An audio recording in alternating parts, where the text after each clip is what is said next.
सहनाववतु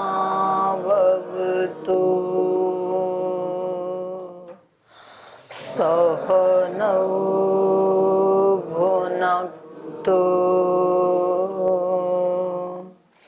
सह वीर्यङ्करवावहै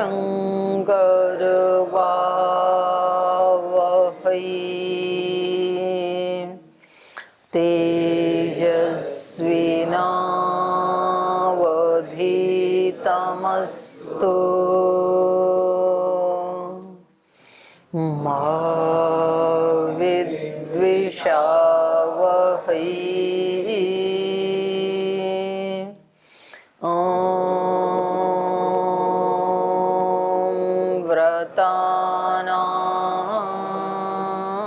व्रतपते व्रतं चरिष्यामि तच्छकेयं तन्मे रोध्यताम्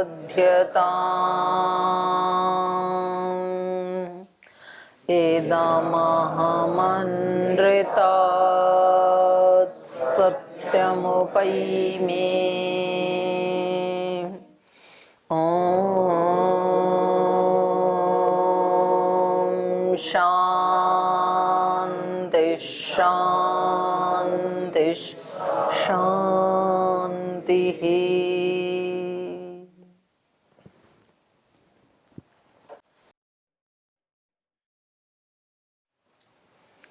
वाल्मीकि रामायण के अयोध्या कांड का 77वां सर्ग हम पढ़ रहे थे और इससे पहले श्री राम और श्री भरत जी का संवाद चल रहा था चित्रकूट में श्री राम को वापस अयोध्या लाने के लिए। और जब श्री भरत जी इसमें सफल नहीं हो पाए तो जाबाली ऋषि सामने आते हैं। वो भी अपनी तरफ से एक बार श्री राम को प्रयास करते हैं उनको समझाने का, वापस ले जाने का। और वो उनको ऐसा उपदेश देते हैं, मतलब वैसे तो ये भी ब्राह्मण है, ब्राह्मणोत्तम है, लेकिन इनको लगता है कि भाई ये तो एक साधारण व्यक्ति भी, जो बिल्कुल प्राकृत व्यक्ति है, वो भी इतना समझ पाएगा, तो ये क्यों नहीं समझ रहे हैं। तो एक तरह से उनको थोड़ा सा उपालंभ देते हुए या व्यंग्य करते हुए या थोड़ा सा उनको धमकाते हुए, डांटते हुए से ऐसे बोल रहे हैं जाबाली ऋषि कि आपको ऐसी निरर्थक बुद्धि वाली बात नहीं करनी चाहिए। जैसे तो कोई अनपढ़ गंवार व्यक्ति बात करता है, ऐसे नहीं करना चाहिए। आप तो आर्य बुद्धि मनस्विनः, हे राघव आप तो आर्य बुद्धि वाले हैं, आप तो मनस्वी हैं, तो इसलिए साधु, आपको तो साधुता की बात करनी चाहिए। मां भूते प्राकृतस्य नरस्य इव बुद्धि निरर्थिका, बुद्धि एवं निरर्थिका। किसी ऐसे प्राकृत व्यक्ति की तरह से, किसी अनपढ़ व्यक्ति की तरह से आपकी बुद्धि ऐसे निरर्थक सी बुद्धि नहीं होनी चाहिए। तो सब जब इतना आग्रह कर रहे हैं तो आपको इसके ऊपर मनन करना चाहिए। आप मनस्वी हैं और आर्य श्रेष्ठ बुद्धि वाले हैं, तो आपको ध्यान देना चाहिए। तो ये हम पढ़ रहे हैं, पढ़ेंगे आज आगे इसको। पीछे के पाठ से किसी का कोई प्रश्न है, कुछ पूछना है? जी बोलिए। ओम दीदी जी, कल आपने बताया था कि मनुष्य का जन्म इसलिए श्रेष्ठ माना जाता है क्योंकि बुद्धि नहीं बल्कि उसके पास विवेक होने के कारण श्रेष्ठ माना जाता है। तो बुद्धि और विवेक में क्या अंतर है? विवेक का ही निचला स्तर बुद्धि है, प्रथम स्तर। कोई भी निर्णय जो लेता है तत्व उसको बुद्धि कहते हैं, और विवेक वो होता है जो बिल्कुल ठीक ठीक देखता है। तो बुद्धि ठीक भी निर्णय ले सकती है, गलत निर्णय भी ले सकती है। बुद्धि का काम है निर्णय लेना, लेकिन विवेक कभी भी गलत निर्णय नहीं ले सकता है, कभी भी गलत उसका निर्णय नहीं हो सकता है विवेक का। उत्कृष्ट बुद्धि का नाम विवेक ऐसे कह सकते हैं आप। विचिर पृथक भावे धातु से विवेक शब्द बनता है। तो जो कुछ भी सम्मिश्रण है किसी वस्तु में, किसी तथ्य में, उसको अलग कर देना, पृथक कर देना, उसका नाम विवेक है। जैसे हंस के बारे में बोलते हैं, वो नीर क्षीर को अलग कर देता है, पानी और दूध को। तो वैसे मिला हुआ हो तो दिखता नहीं है ना, पानी और दूध एकदम मिलके एक ही जैसा हो जाता है। तो ऐसे हमारे बुद्धि में ज्ञान और अज्ञान का सम्मिश्रण है। अभी हम प्रकृति पुरुष दोनों के मिले हुए रूप को ही देख पाते हैं, और जो योगी है वो दोनों को अलग देख पाता है। शरीर को शरीर के रूप में देखता है, इंद्रियों को इंद्रिय के रूप में, संसार को संसार के रूप में, आत्मा को आत्मा के रूप में। तो इसलिए उसको विवेकी कहेंगे। फिर वो पृथक करके देखता है, हम मिला जुला रूप देखते हैं। हम कहते हैं मैं सुखी हूँ दुखी हूँ, तो इसका मतलब सुख दुख के साथ हम मिश्रित हो गई, जबकि आत्मा सुखी दुखी होता नहीं है स्वरूप में। और प्रश्न कोई? और एक प्रश्न है, ये चाणक्य नीति में ऐसा लिखा हुआ एक जगह कि शैले शैले ना माणिक्यम मोतिकम ना गजे गजे, कि हर हाथी के सिर से मोती उत्पन्न नहीं होता है। तो इस वाक्य का क्या मतलब है? खास तरह के हाथी होते हैं जिनके मस्तक में मोती मिलता है, और कुछ खास तरह के पर्वत होते हैं जिनके ऊपर सोना चांदी हीरा मोती धातु हीरा जैसी धातुएं होती हैं। तो मोती हाथी के सिर में होता है, किसी किसी हाथी के सिर में? कोई खास प्रजाति होती है। अच्छा। जैसे खास प्रजाति के हिरण की नाभि में गंध आती है, कस्तूरी। तो सब हिरण की नाभि में गंध नहीं आती है, तो खास प्रजाति हो। ऐसे सर्प में कोई खास प्रजाति होती है, उसके मस्तक में मणि होती है। जी। ओम दीदी जी प्रणाम। यहाँ पर बुद्धि के लिए दो शब्द आए हैं, एक निरर्थिका बुद्धि आई है, एक प्राकृतस्य आई है। तो ये दोनों नहीं शब्द नहीं, प्राकृतस्य नरस्य बुद्धि एवं निरर्थिका ऐसे कह रहे हैं। प्राकृतस्य जो नर के लिए कहा गया है, तो ये मतलब जो नर का ही तो विशेषण है, प्राकृतस्य नरस्य। प्राकृत नर मतलब जो पढ़ा लिखा नहीं है, जो प्रकृति के अनुकूल रहता है। तो वो दोष है दीदी जी? मतलब दोष तो नहीं कहेंगे उसको, लेकिन उसको अलग अलग तो कहेंगे ना। ये पढ़ा लिखा है, ये बिना पढ़ा हुआ है, तो जरूरी थोड़ी है जो बिना पढ़ा लिखा है वो दोषी ही होता है। पर उसका पृथक्करण तो किया जाएगा कि नहीं विद्वान से। ये विद्वान है, ये विद्वान व्यक्ति है, ये गांव का व्यक्ति है बिना पढ़ा लिखा। तो ऐसे है प्राकृतस्य नरस्य इव। धन्यवाद दीदी जी। इधर कौन था भाई? माता जी प्रणाम। अब माता जी इसमें प्रसंग वो जाबाल ऋषि जी का आ गया समझाने के लिए उनको। कल भी भाई ने पूछा, बहन ने आपको पूछा। बहुत अच्छा लगता है जब कोई राम को समझाते हैं तो। मतलब माता जी ये रहता है आपके कि मत से मेल खाता है। हाँ, जी। ऐसा ही मतलब कुछ निष्कर्ष निकाले अगर रामायण का माता जी, तो ये लगता है कि मतलब रामायण पढ़ के अभी राम तो जैसा ही एक बनना कांड भी चाहिए। नहीं पढ़ा है, निष्कर्ष कहाँ से निकालेंगे हम? ऐसे प्रसंगों से कि मतलब राम जी जैसा अत्याचार किसी पे हो ही नहीं रहा, मतलब ऐसा समझ में आता है कि मतलब हर कोई परेशान कर रहा है। फिर परेशान कहाँ कर रहे हैं, वो तो ले जाना चाह रहे हैं उनको। अब राम जी प्रीति है ये तो, एक मतलब उनसे प्रेम करते हैं ना इतना। सभी अपने धर्म का ही निर्वाह कर रहे हैं कि मतलब छोटा भाई होने के नाते उनको वापस ले जा रहे हैं, ऋषि होने के नाते समझा रहे हैं, माँ होने के नाते भी समझा रहे हैं। राम जी मानना ही नहीं चाह रहे, वो भी अपने धर्म पे आ रहे हैं। क्या किया जाए, अब सामने हो तो आपका सीधा वार्तालाप कराएं। सत्य असत्य माता जी मतलब ऐसे अपने दैनिक जीवन में घटाएं तो मतलब समझ में नहीं आता कि सत्य क्या है सत्य क्या, फिर निर्णय नहीं हो पाता। कैसे करें माता जी सत्य का निर्णय ऐसी समस्याओं में? तो फिर गुरुजनों पे छोड़ दो। जब अपने को ये लग रहा है कि भाई अपने को नहीं पता चल रहा है, जी जैसे अपने व्यावहारिक जीवन में देखें तो पता नहीं चलता है कि क्या करना चाहिए क्या नहीं करना चाहिए। ये लोग रोक रहे हैं हमें ये काम करने से, तो इनकी बात माननी चाहिए कि अपने वाले पे अडिग रहना चाहिए निर्णय पर। तो हमें जो अच्छा लगता है तो हमें श्री राम की तरह अडिग रहना चाहिए उस बात के ऊपर, या जो अपने वरिष्ठ लोग बताते हैं, गुरुजन बताते हैं, आचार्यगण बताते हैं, वैसा मान लेना चाहिए क्या? तो ना माने तो यूं कहेंगे ये कहना नहीं मानता है, और मानेंगे तो फिर हम तो श्री राम से नीचे आ जाएंगे। श्री राम तो मानते नहीं है अपना जो उन्होंने प्रतिज्ञा की उसके बारे में किसी की बात। तो लगता है कि भाई दृढ़ बने, दृढ़ता धारण करें, या कहना मानने वाले आज्ञाकारी बने, क्या बने, ऐसे लगता है आपको? तो फिर गुरुजनों पे छोड़ दो। एक व्यक्ति के आदेश को आप सर्वोपरि मानो, तो गुरु का मतलब वही होता है फिर, क्योंकि हम जानते नहीं है ना। एक प्रार्थना हम गाते हैं ना, जानते नहीं जिंदगी की डगर, कहीं हो ना जाए हम इधर या उधर। तो हम आपके आश्रय में हैं, आप ही बताइए हम क्या करें।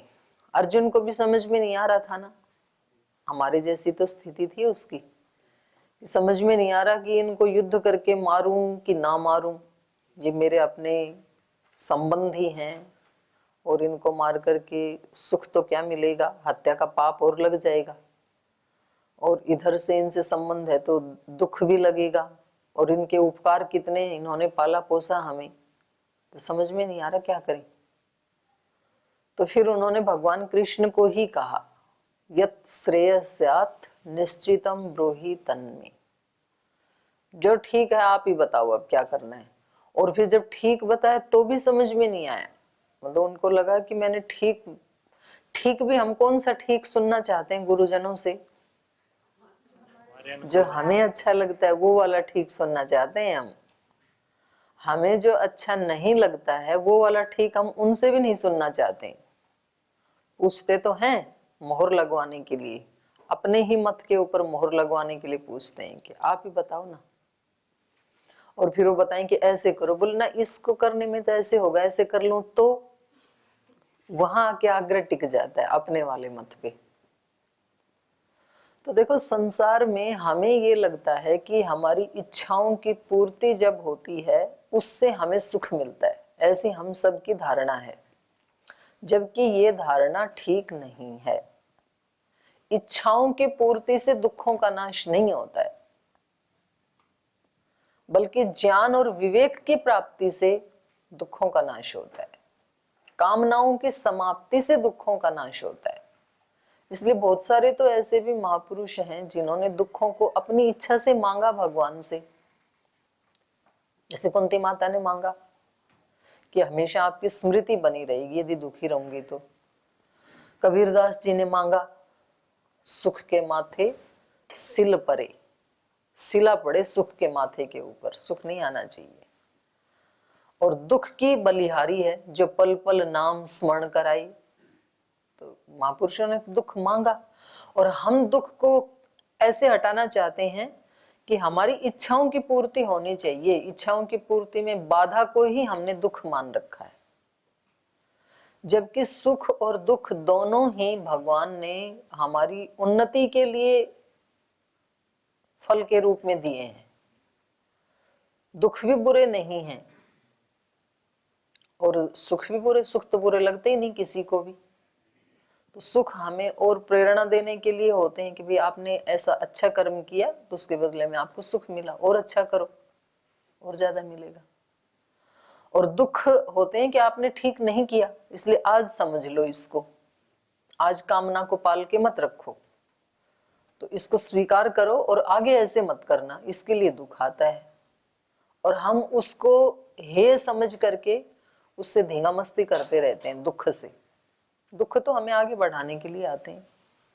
तो इसीलिए तो योगी को सम कहा, सम रहने वाला कहा, मतलब समता में रहने वाला योगी है। वो उसको सुख आने से हर्षित नहीं होता है, दुख आने से दुखी नहीं होता है। और हमारी सामान्य स्थिति है कि हमारी इच्छा पूर्ति होनी चाहिए, उसको हम सुख मानते हैं। वो सुख है नहीं, लेकिन इच्छा पूर्ति को हम समस्याओं का समाधान मानते हैं। जो हमारी इच्छाएं वो पूरी हो जाएं, इसका मतलब कोई समस्या नहीं है जीवन में, ऐसा नहीं है। लेकिन क्योंकि समस्या इच्छा की अपूर्ति नहीं है, समस्या आती है कामनाओं से। बहुत सारी कामनाएं हमने पाल ली हैं। जैसे ही हमारा संसार के साथ संसर्ग हुआ और इंद्रियों के साथ संसर्ग हुआ, तो जो जो इंद्रियों को और मन को अच्छा लगा तो उसकी हम परत लगाते चले गए, और वो चढ़ते चढ़ते राग का मोटा रूप बन गया। और जो जो हमारी इंद्रियों को और मन को अच्छा नहीं लगा उसको रिजेक्ट करते गई, और उसको रिजेक्ट होते होते जुड़ते जुड़ते द्वेष का एक पूरा पर्वत बन गया। अब ये हमारी सबसे बड़ी समस्या है जो हमने इतने दिनों से जोड़ लिया। और फिर जब दुख आते हैं इसको काटने के लिए, तब हम उस दुख को भी स्वीकार नहीं करते हैं, बल्कि उसमें भी हम किसी भी ये न के न प्रकारेण अपनी इच्छा की ही पूर्ति करते हैं। तो निरर्थक हो जाता है वो। भगवान ने जो हमारे लिए प्रसाद भेजा था, वो भगवान का भेजना निरर्थक हो जाता है, क्योंकि हमने उसका लाभ उठाया ही नहीं, सदुपयोग किया ही नहीं। तो सब महापुरुषों ने कहा कि भी आपको समस्या का समाधान करना है तो कामनाओं को कम कर दो। जिसकी जितनी कामनाएं कम होंगी वो उतना ही ज्यादा समस्या से मुक्त होगा। और जिसकी कोई भी कामना नहीं है वो योगी है। फिर ना सुख की कामना ना दुख की कामना, जो है वो स्वीकार है। तो निश्चित रूप से इसमें तो पुरुषार्थ तो करना पड़ता है, लेकिन मुझे ऐसे लगता है कि एकांत में जाने वालों की अपेक्षा भीड़ के बीच में रहने वालों की उन्नति बहुत जल्दी हो सकती है, क्योंकि एकांत वाले के सामने द्वंद्व आते ही नहीं है, और भीड़ में रहने वाले के सामने पद पद पर द्वंद्व आते हैं। सुबह से शाम तक अनेक अनेक आते हैं, और उस समय ये साधक अपने चित्त को मजबूत बना करके उनको सहन करते हुए, ये मतलब परम तप इसका हो सकता है संसार के बीच में रहने वाले का। चाहे फिर वो ब्रह्मचर्य आश्रम में गुरुकुल में रहता है या गृहस्थ में रहता है। गृहस्थ में थोड़ा सा और ज्यादा तप करने को मिलता है, और फिर वानप्रस्थ संन्यास। संसार में रहने वाले तो मनुष्य की प्रकृति लगभग एक जैसी ही है, जो अभी बहुत विवेकी नहीं हुए या जो मोक्ष के अधिकारी नहीं हैं, उससे नीचे तो फिर आते ही रहते हैं ना, राग द्वेष आदि। तो इसलिए आप अपने माइंड को ऐसा बना लो कि श्री राम दुखी नहीं है, निर्द्वंद्व हैं वो। और ये भी आगे बढ़ने का एक तरीका है। और जो बोल रहे हैं वो अपने स्तर पे ठीक ही हैं, तो इसको उलझन मत बनाओ, इसका तमाशा देखो आप दृष्टा बन करके। पहले तो रामायण वाला देखो, फिर अपने जीवन वाला देखो, तो फिर आनंद ही आनंद आएगा दृष्टा बनते ही। और अपनी कामना भी हम दूसरे के साथ जोड़ देते हैं। जैसे क्रिकेट का मैच देखते हैं ना, तो हमारी कामना है कि भारत जीतना चाहिए। अब आप उस टीम के जो खिलाड़ी हैं, तो वैसे यदि देखें तो फिजिकली आप उनसे कभी मिले नहीं, कोई आपका दूर दूर का नाता नहीं है, वो आपको पहचानेंगे भी नहीं सामने जाओगे तो। लेकिन आपने भावना बना ली ये मेरे देश का खिलाड़ी है और ये ही जीतना चाहिए, तो ये मेरी कामना है। तो जब वो अच्छा वो मारता है तो बड़े खुश होते हैं, और हार जाता है तो दुखी होते हैं। कुछ लोग तो टीवी को तोड़ तक देते हैं। पाकिस्तान जिस दिन हारा पाकिस्तान के कई लोगों ने टीवी तोड़ दिए, मैंने देखा, एक वीडियो में देखा। तो हम ऐसे आइडेंटिफाई हो जाते हैं उसके साथ। तो ठीक उसी समय विवेक हमारी रक्षा कर सकता है, धर्म रक्षा कर सकता है। ये जो परिस्थिति है इसका मैं दृष्टा हूं, इसका पार्ट नहीं हूं मैं। लेकिन ये इतना सरल है नहीं, पर सरल नहीं है तो भी कितना भी कठिन क्यों नहीं हो, करना तो पड़ेगा ना।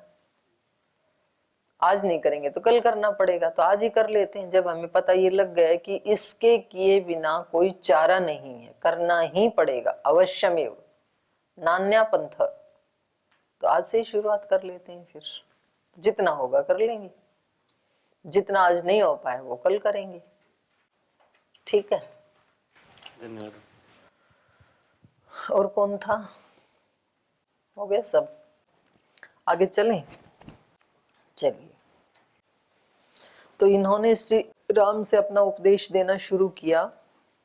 साधु राघव मा भूते बुद्धिरेवं निरर्थिका प्राकृतस्य नरस्यैव ह्यार्य बुद्धिर्मनस्विनः कः कस्य पुरुषो बन्धो किमाप्यं कस्य केनचित् यदेको जायते जन्तुरेक एव विनश्यति तस्मात् माता पिता चेति राम सज्जेत यो नरः उन्मित्त इव स ज्ञेयो नास्ति कश्चिद् हि कस्यचित्। तो पहले तो ये थोड़ा वैराग्य मूलक ही उपदेश दे रहे हैं। जो कह रहे हैं कह कस्य बंधु, कौन किसका भाई है, कह कस्य पुरुषः बंधु, किम अपि अयम कस्य केनचित्, कह कस्य पुरुषो बंधु, कोई भी आत्मा कौन किसका बंधु है संसार में, अर्थात कोई किसी का बंधु नहीं है, ये केवल व्यवहार के लिए बना लिए हैं। किम अपि अयम कस्य केनचित्, संसार में किम अपि अयम, अच्छा, किम आप्यम कस्य केनचित्, कौन किसको क्या देता है, क्या लेता है किसी से। यत एको जायते जंतु, अकेला ही ये प्राणी पैदा होता है। एक एव विनश्यति, और अकेला ही मृत्यु को जाता। तो ऐसे बोलते तो हैं, लोक में भी बोलते हैं कौन किसके साथ आया था, तो ये बिल्कुल सच्ची बात है। अब तो हम चलो एक कक्षा में इकट्ठे बैठे हैं, लेकिन इस संसार में आते समय, माँ के गर्भ से पैदा होते समय कोई किसी के साथ नहीं आया। जो जुड़वा बच्चे होते हैं वो भी आगे पीछे ही होते हैं वो भी। तो ये कह रहे हैं कोई किसी के साथ आता नहीं है, अकेला पैदा होता, जाते समय भी कोई साथ जाता नहीं है। कितना भी प्रिय हो कोई, या कितना भी कोई अप्रिय हो, तो कोई किसी के साथ जाता नहीं है।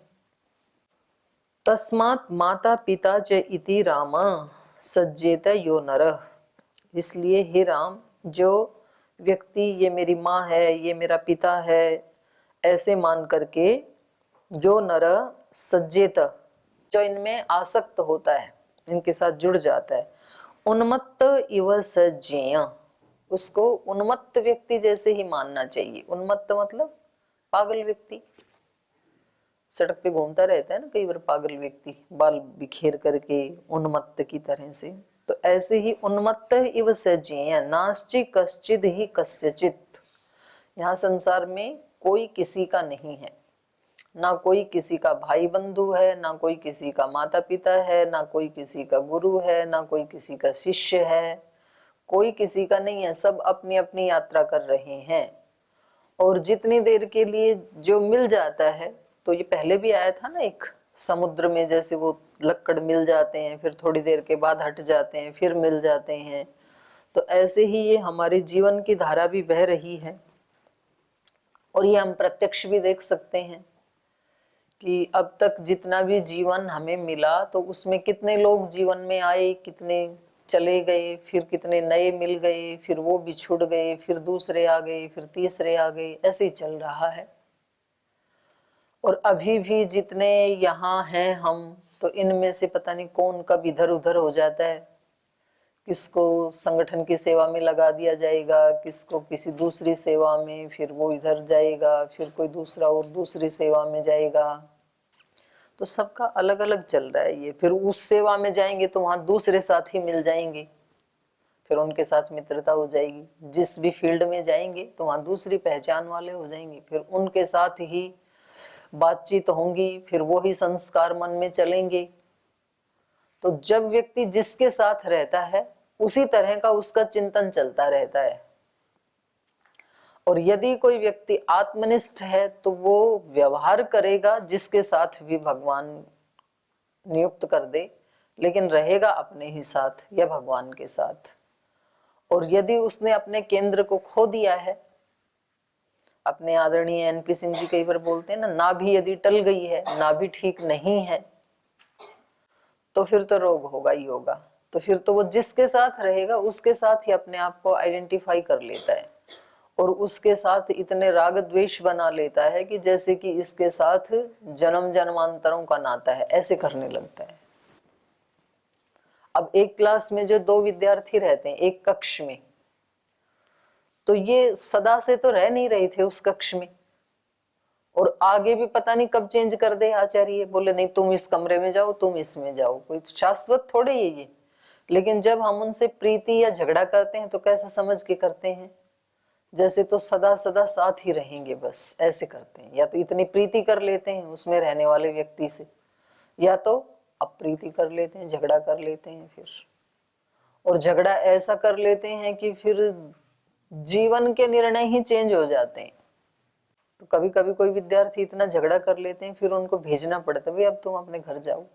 अब उसने सोचा भी नहीं कि भाई ये कितने दिन का साथ है, तो ये ऐसा ही साथ है, ऐसा बता रहे हैं कि आप जिनको माता पिता ये सब मान रहे हैं तो ये कोई शाश्वत रिश्ते नहीं है। तो पहले तो इनको क्या दे रहे हैं, वैराग्य मूलक उपदेश दे रहे हैं।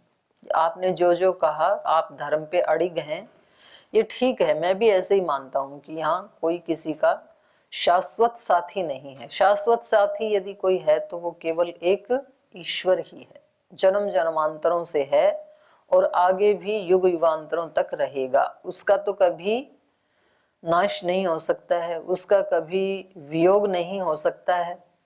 और जिनका हम योग मान रहे हैं उनका कभी हमारे साथ संबंध शाश्वत हो नहीं सकता है, पक्की ही बात है। औरों की तो बात छोड़ो, अपने वाले शरीर के साथ भी नहीं है।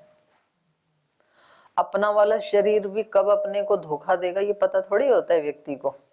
बाहर से अच्छा दिखता हुआ, क्या पता अंदर ही अंदर हार्ट डैमेज हो गया हो, किडनी हो गई हो, लीवर हो गया हो, वो तो बहुत बाद में पता लगता है। क्या पता अंदर अंदर कैंसर बन गया हो। कभी कभी तो कैंसर का पता ही व्यक्ति को तब लगता है जब वो 3rd 4th स्टेज में चला जाता है। तो अपना शरीर भी जब अपना शाश्वत साथी नहीं है तो दूसरे शरीर अपने शाश्वत साथी कैसे हो सकते हैं। तो ये आगे एक उदाहरण देके बता रहे हैं। यथा ग्रामांतरं गच्छन् नरः कश्चित् क्वचिद् वसेत् उत्सृज्य च तमावासं प्रतिष्ठेदपरे हनि। एवमेव मनुष्याणां पिता माता गृहं वसु आवासमात्रं काकुत्स्थः सज्जन्ते नात्र सज्जनाः।